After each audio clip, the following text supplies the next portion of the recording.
नमस्कार दोस्तों, लीगल गुरुकुल में आप सभी का बहुत बहुत स्वागत है, जहां मिलती है आपको सही लीगल नॉलेज और सही लीगल एडवाइस।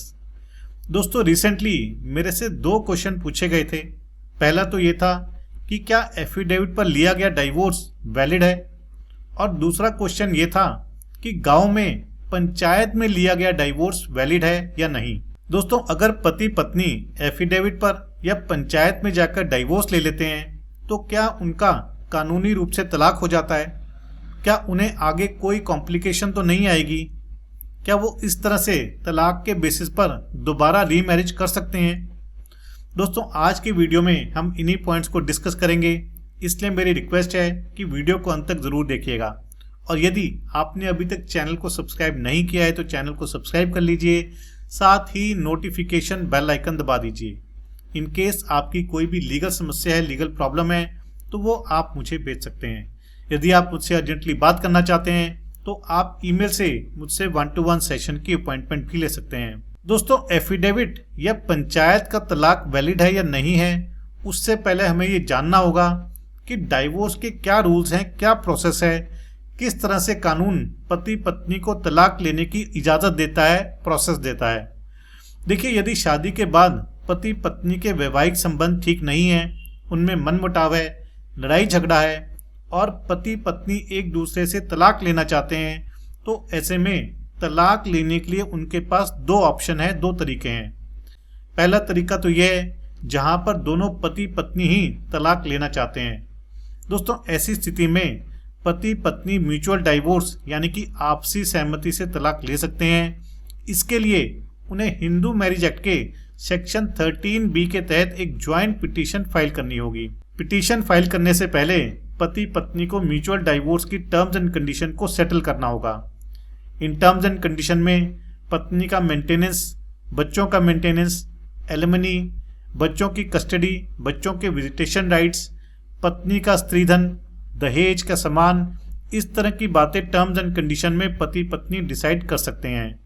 और उस टर्म्स एंड कंडीशन के बेसिस पर पति पत्नी कोर्ट में सेक्शन 13B के तहत म्यूचुअल डाइवोर्स का केस फाइल कर सकते हैं। कोर्ट पति पत्नी की स्टेटमेंट रिकॉर्ड करेगी, उन्हें 6 महीने का समय देगी कि वो अपने डिसीजन पर दोबारा विचार कर लें कि उन्हें तलाक लेना है या नहीं लेना है।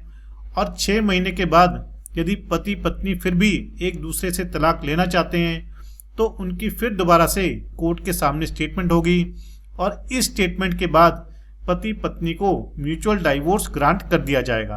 दोस्तों, अब बात करते हैं दूसरे तरीके के बारे में, जहां पर एक पार्टी तलाक देना चाहती है लेकिन दूसरी पार्टी तलाक नहीं देना चाहती। फॉर एग्जाम्पल कि पति तलाक देना चाहता है लेकिन पत्नी तलाक नहीं देना चाहती है। दोस्तों, ऐसी स्थिति में यदि पति तलाक लेना चाहता है तो उसे पत्नी के खिलाफ कंटेस्टेड डाइवोर्स का केस फाइल करना होगा, जो कि हिंदू मैरिज एक्ट के सेक्शन 13 में फाइल किया जाता है।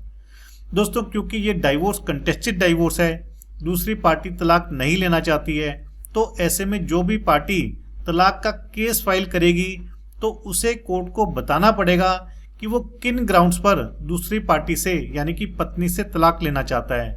हिंदू मैरिज एक्ट का सेक्शन 13 इन ग्राउंड्स को डिटेल में डिस्कस करता है, और इनमें मेजरली जो ग्राउंड्स लिए जाते हैं वो होता है क्रूअल्टी, यानी कि पत्नी के द्वारा पति पर क्रूअल्टी की गई। डिजर्शन का ग्राउंड, इसका मतलब है कि जहां पत्नी पति को छोड़कर अपने मायके चली गई। अडल्ट्री का ग्राउंड, जहां पर पति ये आरोप लगाता है कि पत्नी के शादी के बाहर किसी और के साथ संबंध है। तो इस तरह से सेक्शन 13 में डाइवोर्स के ग्राउंड्स दिए गए हैं। जो भी पार्टी डाइवोर्स लेना चाहती है, जो पार्टी डाइवोर्स का केस फाइल करेगी, तो वो एक ग्राउंड या एक से ज्यादा ग्राउंड भी अपने केस में मेंशन कर सकते हैं। अगर पति लगाए गए आरोपों को कोर्ट में साबित कर देता है तो कोर्ट पति को कंटेस्टेड डाइवोर्स में डाइवोर्स ग्रांट कर देगी। लेकिन अगर पति असफल हो जाता है, यानी कि वो आरोप तो लगा देता है लेकिन उन्हें प्रूव नहीं कर पाता, तो ऐसे में कोर्ट पति की डाइवोर्स पिटीशन को रिजेक्ट भी कर सकती है। तो यानी कि ये सब डिपेंड करेगा कि पति ने क्या आरोप लगाए हैं और क्या वो उन्हें सिद्ध कर पाया है या नहीं कर पाया। दोस्तों, अब हम वापस अपने क्वेश्चंस पर आते हैं। पहला क्वेश्चन तो ये था कि क्या एफिडेविट पर डाइवोर्स जो लिया गया है वो वैलिड है या नहीं है।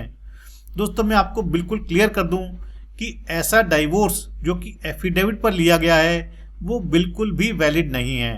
अगर पति पत्नी एफिडेविट के बेसिस पर डाइवोर्स ले लेते हैं तो ये माना जाएगा कि उनका कभी डाइवोर्स हुआ ही नहीं और वो तब भी शादीशुदा ही माने जाएंगे।